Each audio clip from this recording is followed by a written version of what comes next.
তো আজকের পুজোর প্রসাদ রেখেছে লিচু আর নকুলদানা দিয়ে আজকে ঠাকুরের ভোগ দেওয়া হয়েছে। তো ভাত বসিয়ে দিয়েছি আর আমার চান টান হয়ে গেছে। আর আজকে আমাদের উনুনে রান্না হবে, তো কালকেও হয়েছিল। আর এই যে আমি চান টান করে বসে আছি, এখন সবজিগুলো কেটে নিই। আলুটা কেটে জাস্ট সিদ্ধ হতে দিয়েছি এখন। তো অনেক দিন পর পর উনুনে রান্না করছি, বেশ ভালোই লাগছে। আর এখন তো বেশিরভাগ গ্যাসেই রান্না হয়। তো চলো দেখি কী কী সবজি আছে। পটল আছে, তাই তো? হ্যাঁ, চলো এগুলো এখন কাটাকাটি শুরু করে দিই। এবার পটলগুলো আমি একটু ছেড়ে দিই।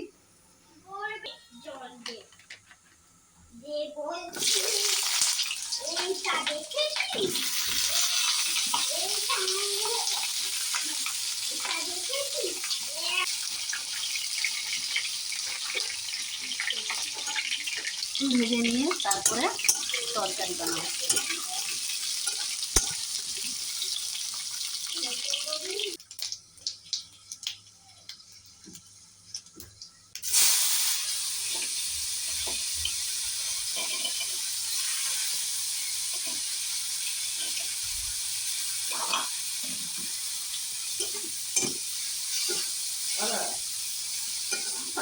তো দেখো পটলের সবজির কালারটা খুব সুন্দর এসছে। তো ঝোল প্রায় হয়ে এসছে, তরকারির ঝোল ফুটে গেছে, আর একটু হলেই নামিয়ে দেবো। তো এই যে সবজি হয়ে গেছে, আর একটু ভেন্ডি ভাতে দিয়েছি আমি। তো ভেন্ডি সিদ্ধ, পটল আলুর তরকারি আর কুঁদরি ভাজা, ডাল। আজকের মেনু এইটুকুই।